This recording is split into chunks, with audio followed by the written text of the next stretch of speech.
Friendship is supposed to mean showing up when it matters. But when my best friend called me on the worst night of his life, I didn't go. I told myself I was tired, that he'd figure it out without me, that tomorrow would be soon enough. The truth? Tomorrow never came. That one decision shattered our friendship and left me carrying a weight I can't shake. I wasn't betrayed by anyone else. I betrayed him, and I betrayed myself.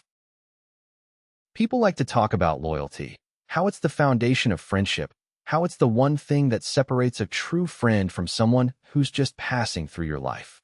I used to believe that. I used to tell myself I was the kind of person who would show up no matter what. Until the night I didn't. He wasn't just a friend. He was the kind of person I called family, even though we didn't share blood. We'd grown up together, survived each other's messes, celebrated wins, and patched each other up after losses. When people asked me who I trusted the most, his name was the one I always gave. He trusted me too. That's what makes this so hard to admit, because when it really mattered, I let him down. It was late, close to midnight, when my phone lit up. His name glowed on the screen. Normally, I'd pick up without thinking. But that night I hesitated. I was tired, drained from work, half asleep already. I remember staring at the phone, hearing it buzz in the dark, and telling myself, he'll be fine, I'll call him back in the morning. Except he wasn't fine. I didn't know the details right then, only that he needed me. Later, I'd find out he was standing outside in the rain. No place to go, his life spinning out of control, and all he wanted was someone to come get him. He called me because I was that person. Or at least, he thought I was. The next morning, I saw the missed calls stacked up on my screen. Not one, but 3. Each one later than the last. Each one a little more desperate. My stomach dropped. I called back immediately, but he didn't answer. I texted. Nothing. Hours passed before I finally heard from him. And when I did, his voice was cold in a way I had never heard before. You weren't there, he said. Just 3 words, but they cut deeper than any insult ever could. I tried to explain that I was exhausted, that I thought it could wait, that I didn't realize how serious it was. But excuses don't mean much when someone was left standing in the dark, waiting for you, and you never came. That was the crack that started it all. A single night, a single choice, and suddenly a friendship that had lasted years began to crumble. He stopped calling as often. When we did talk, it was short, distant. Eventually, he stopped answering altogether. And the worst part? I can't even blame him. Because loyalty isn't about being there when it's convenient. It's about showing up when it's hard. And I failed the one person who believed I would never fail him. The night it happened still plays in my head like a movie on repeat. It was late, close to midnight, and I was already half asleep. The apartment was quiet, the kind of quiet that makes your eyelids heavy, when my phone buzzed on the nightstand. I squinted at the screen and saw his name. My best friend. The one who usually only called late if it was something serious. For a moment, instinct told me to pick up, that old reflex we'd built over years of being each other's first call in good times and bad. But I didn't. I was exhausted, my body aching from the week, my mind drained. I stared at the screen as it lit up in the dark, buzzing insistently. I thought about how warm my bed was, how early I had to wake up. And then I thought the worst thing, it can wait. The phone stopped ringing. I let out a breath of relief, convincing myself I'd dodged something minor. Maybe a rant about work, maybe some late-night thought he could share tomorrow. I rolled over, pulling the blanket tighter, telling myself I'd call him in the morning. But then it buzzed again. Same name, same ringtone. A second call, minutes later. I frowned, annoyance mixing with unease. 2 calls meant urgency, but fatigue won the fight. I told myself, if it were truly serious, he'd keep calling, or he'd text. And with that rationalization, I let it go to voicemail again. When the third call came, nearly half an hour later, I didn't even look at the phone. I was already halfway to sleep, and in my foggy state, I convinced myself that ignoring it was harmless. By the time the sun came up, the calls were waiting for me like a row of accusations. 3 missed calls. No voicemails. Just silence. A chill ran through me, the kind that wakes you up faster than any alarm.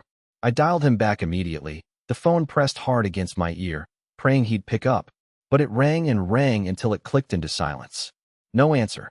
I texted, "Hey man, just saw your calls. What's going on?" Minutes passed. Then an hour. Nothing. The unease that had started as a whisper grew louder, thudding in my chest. I tried again.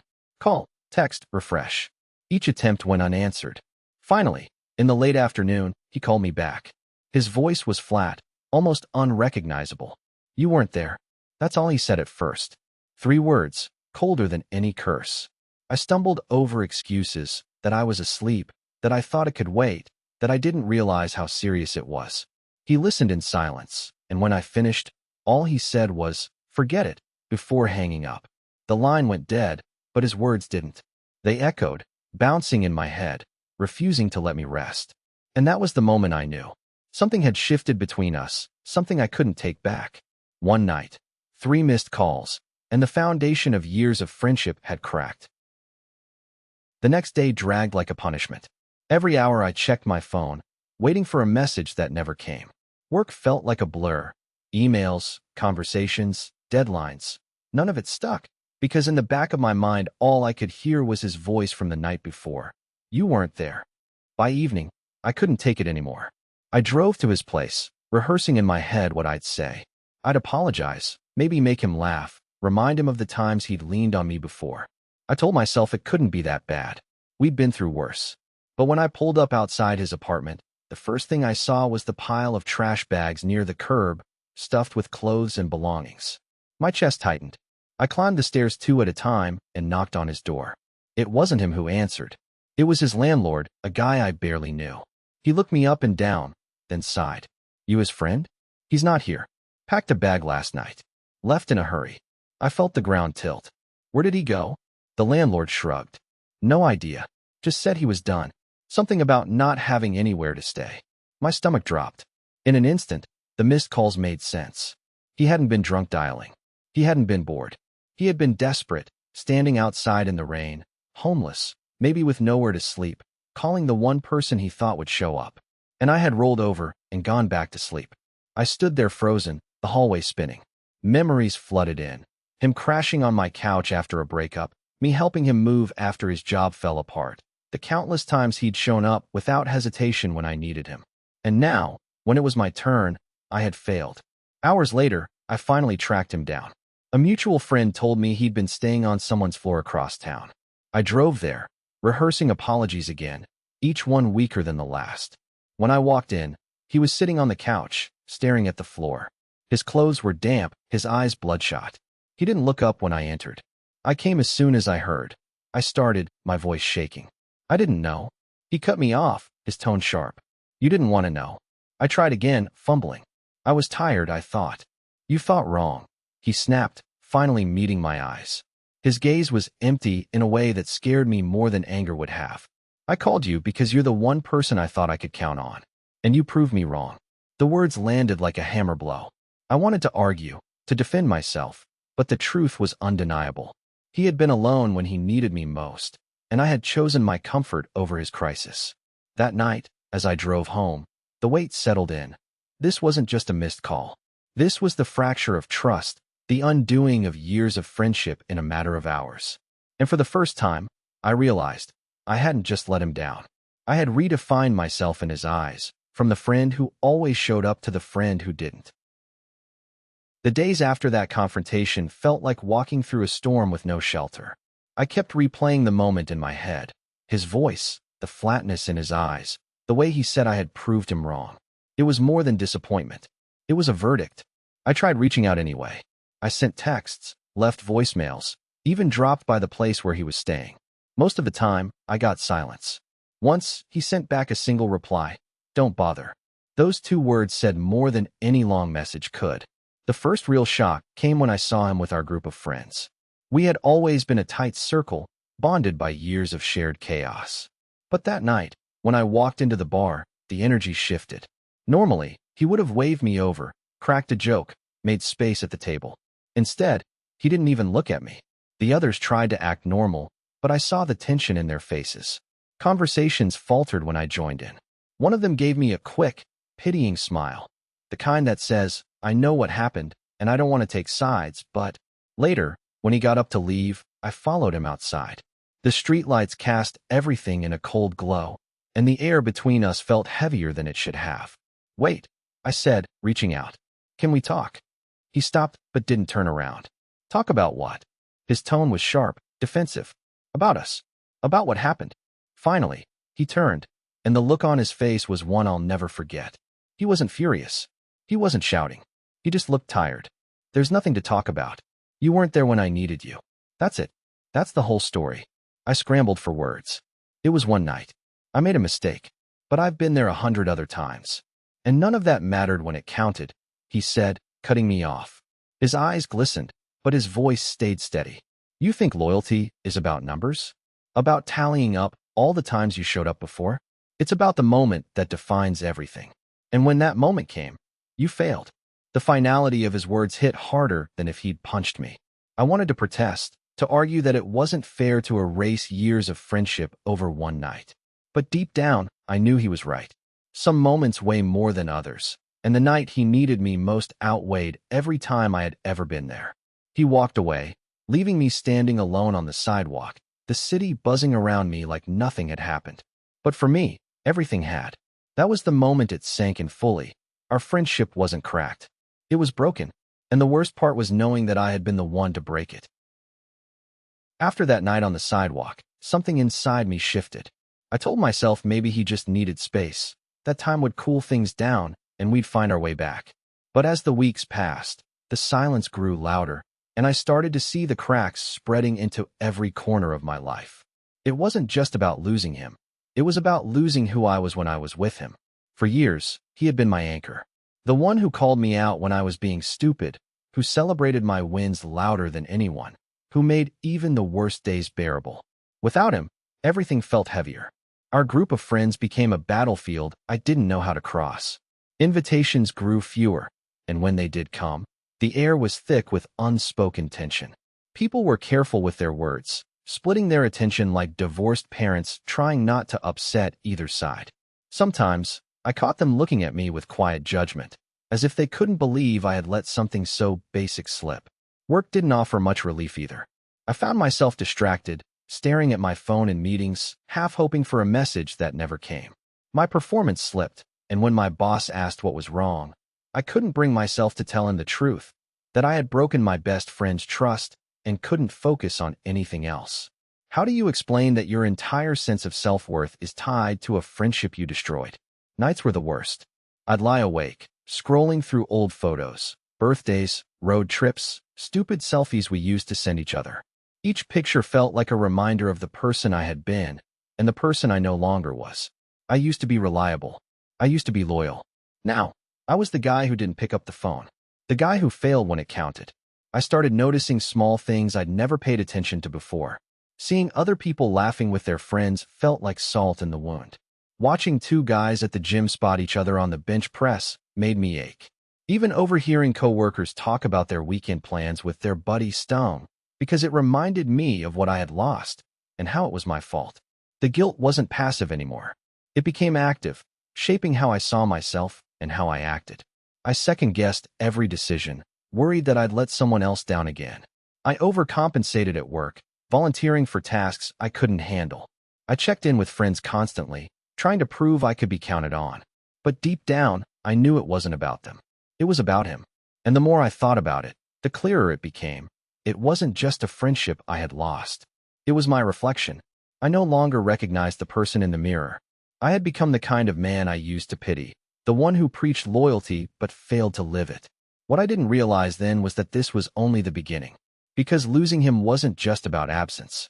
It was about the ripple effect, the way that one night would keep haunting every relationship, every choice, every part of me that believed I was someone worth trusting. The more the days stretched, the more unbearable the silence became. I couldn't tell if it was grief or guilt eating me alive, but I knew I had to do something. Sitting still felt like suffocating. I started making plans, the way people do when they're desperate and clinging to hope. In my head, I built scenarios of how I could fix things. Maybe I'd show up at his door with a six-pack like old times, crack a stupid joke, and break the tension. Maybe I'd write him a long letter, explaining everything, how tired I was, how blind I had been, how much he meant to me. Maybe I'd just show up and refuse to leave until he forgave me. But every plan fell apart under the weight of one question. Was I trying to help him, or was I just trying to lighten my own guilt? That question kept me awake at night. I'd lie in bed, drafting messages on my phone, then deleting them before I hit send. I'm sorry I wasn't there. Too simple. You mean more to me than anyone, and I can't stand this silence. Too desperate. Nothing I wrote felt right, because nothing could erase the fact that when he needed me, I had chosen myself instead. I thought about our history, all the times he had dropped everything for me. When my car broke down miles from home, he drove through the night to pick me up. When I lost my job, he stayed on my couch for days, making sure I didn't drown in self-pity. When my father was in the hospital, he was the one pacing the waiting room with me. And the one time it was my turn, I had failed. How do you recover from that? Some nights I convinced myself there was still hope. I'd imagine him softening, remembering our years of loyalty, deciding that one mistake didn't outweigh everything else. But other nights, the darker ones, I accepted the truth. Trust is fragile, and once it's cracked, it's never the same. I started pulling back from others too, afraid of failing again. I avoided plans, turned down invitations, told myself I was busy. Really, I just didn't trust myself to show up when it counted. If I couldn't be there for my best friend, what did that say about me as a person? The internal war raged constantly. Fight for him or let him go. Every instinct screamed to fight, to prove I wasn't the coward I had been that night. But another voice whispered that fighting would just reopen the wound, that maybe the kindest thing I could do was step back and let him heal without me. Neither option felt right. Both felt like losing. And in the middle of that paralysis, the guilt metastasized. It wasn't just about him anymore. It seeped into how I treated everyone else, how I saw myself, how I carried the weight of being the unreliable one. I kept waiting for a sign, some small crack in his silence, some hint that he was ready to hear me out. But the sign never came, and the longer it didn't, the more it became clear. The choice was mine to make, and either path would hurt. Eventually, I reached a point where doing nothing felt worse than risking rejection. One Friday night, I grabbed a six-pack of the cheap beer we always used to drink and drove across town to the place I knew he was staying. My hands were shaking the whole way, the bottles clinking in the back seat like a mocking reminder of how long it had been since we'd laughed together. When I knocked on the door, I half expected it to slam in my face. Instead, he opened it slowly, eyes tired but not immediately hostile. For a second, I saw the friend I used to know, and hope surged. "I brought this," I said, lifting the beer awkwardly. "Figured we could talk." He hesitated, then stepped aside. That tiny gesture felt like a victory, like the door wasn't just opening to the apartment, but maybe to us. We sat on the couch in silence for a while, sipping beer, the TV humming faintly in the background. Finally, I broke it. "I'm sorry," I said, voice cracking. "I know I've said it before, but I mean it. I should have been there that night. I don't have excuses. I just failed you." He stared at his bottle, turning it in his hands. "You did," he said simply. No sugarcoating, no softening. I nodded, swallowing hard. "But I want to make it right. If you give me a chance, I'll prove to you that I can still be the friend you deserve." For a long time, he didn't answer. Then he sighed and said, "One night doesn't erase years. But one night can still matter more than all the rest." That's what I'm struggling with. It wasn't forgiveness, but it wasn't rejection either. And in my desperation, I grabbed onto it like a lifeline. We talked a little after that, about work, about mutual friends, about things that had nothing to do with the night that broke us. At one point, he even laughed at a stupid joke I made. It was small, but it felt like the sun breaking through clouds I thought would never lift. Driving home that night, I convinced myself the worst was behind us, that the crack in our friendship was finally sealing. For the first time in months, I slept soundly, dreaming of better days. But illusions don't last. A week later, we ran into some friends at a bar. I sat down next to him, expecting things to feel lighter. Instead, the tension returned instantly. He barely spoke to me, and when someone asked what happened that night months ago, the room went quiet. I saw the look in his eyes, the same emptiness, the same distance. That's when it hit me. The beer, the laughter, the late-night talk, it hadn't fixed anything. It had just been a pause. A brief moment of normalcy in a friendship that was already broken beyond repair. I left the bar that night with the same weight in my chest as before, heavier now because I dared to believe things could go back to the way they were. For a while, I clung to that night on the couch like it was proof we could heal. I replayed the laughter, the small cracks of normalcy, convincing myself they were signs of progress. But reality has a way of tearing illusions apart. The first blow came through our friends. We used to be the glue of the group, the ones who set up trips, planned barbecues, kept everyone connected. Now, gatherings felt like courtrooms where I was on silent trial. Conversations stopped when I walked in. People split their attention carefully, never leaving me alone with him for too long, as if protecting him from me.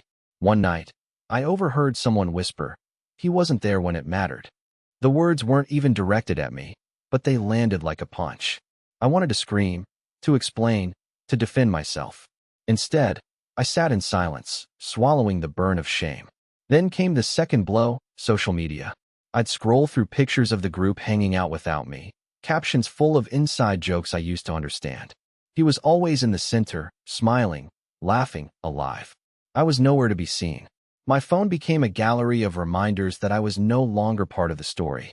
Work, once my safe distraction, turned sour too. The guilt followed me into every meeting, every email. I missed deadlines, forgot simple tasks, spaced out during presentations. My boss pulled me aside, frowning. "You've changed," he said carefully. "You're not reliable anymore." The word reliable cut deeper than he knew. That was the very thing I had failed to be. But the worst moment came from him directly. Weeks after that false start, I ran into him by chance. He was outside a cafe, laughing with someone else, someone new. I froze, my feet glued to the sidewalk. For a second, I considered walking away. But the ache in my chest pushed me forward. "Hey," I said softly, trying to smile. He looked at me, and for a brief moment, I thought I saw a flicker of the old connection. But then his expression hardened. "Don't do this," I stammered. "I just wanted to talk." "There's nothing to talk about," he interrupted. His voice wasn't cruel, but it was final. "I've moved on. You should too." Those words hollowed me out. I nodded, unable to speak, and walked away. My legs carried me down the street, but my mind stayed frozen at that cafe, replaying his tone, his dismissal, his new life without me. That night, I sat in my apartment staring at the walls. The silence pressed in like it wanted to crush me. I realized that this wasn't just about losing a friend. It was about losing an identity. Without him, without that bond, I felt unmoored, like I had been cut loose from the person I thought I was. And in that crushing realization, something darker began to creep in. Maybe I didn't deserve friendship at all. Maybe this was who I was now. The guy who failed when it mattered, the guy people whispered about, the guy everyone eventually left behind. It got to a point where the noise of other people's lives became unbearable, not because they were loud, but because they were moving while I was stuck. I watched from the sidelines as birthdays were celebrated, new relationships started, and inside jokes continued without me. Each image felt like proof that I had been erased from a story I helped write. Nights were the worst. I'd lie awake until dawn, replaying the missed calls as if some tiny change in timing could rewrite the whole thing. The refrain in my head, "You weren't there," had become a drumbeat that I couldn't silence. I tried distraction, extra hours at work, running until my legs trembled, marathons of shows that other people could get lost in. None of it worked. Nothing stopped the hollow feeling that lived under my ribs. One evening, alone in my apartment, I realized how small my life had become. The books I once read with friends were stacked, unread. The group chat still pinged sometimes, but the tone had shifted. Pictures were posted with captions that never mentioned me. I scrolled through our old messages and paused at a photo of us from years ago. Messy hair, bad jokes, genuine relief that someone had our back. It looked like it belonged to a different person. I no longer recognized the man smiling in that picture. The isolation crept into the day. Colleagues who used to stop by my desk now glanced away. Acquaintances made plans without asking me. Even the barista began to hand me my coffee with a quick, sympathetic nod. It felt like punishment by omission, an entire world gently excluding me until I was a rumor rather than a person. I began to shrink myself on purpose. I canceled invites before anyone could uninvite me. I stopped asking how people were because I didn't want to hear the casual ways they were still connected to each other. It was easier to be invisible than to constantly be reminded I had failed. The darkest nights brought more dangerous thoughts. Not about hurting anyone else, never that, but about erasing the constant reminder of my shame. I considered moving away, starting over somewhere nobody knew my name. The idea of a new city where I could be anonymous was suddenly tempting. Maybe in a place where no one remembered the night, I could learn to be someone else. The thought made me dizzy and ashamed at once. Running felt cowardly, but staying felt like punishment. One morning, I woke up and looked in the mirror and didn't recognize my face. The man looking back at me had hollow cheeks and tired eyes. He carried a private catalog of apologies that had nowhere to go. I tried to imagine being the kind of friend I once was, dependable, quick to answer, the one who shows up when the world falls apart. But the image felt foreign, like a character I'd read about, not the person I'd become. The crushing realization wasn't just that I had lost a friend. It was that I had lost myself. And worse, the loss might be permanent. People can forgive a lot of things, but sometimes trust, once fractured, doesn't fit back together the way it was. In that lonely, low moment, I had to face an ugly truth. I had no right to demand forgiveness.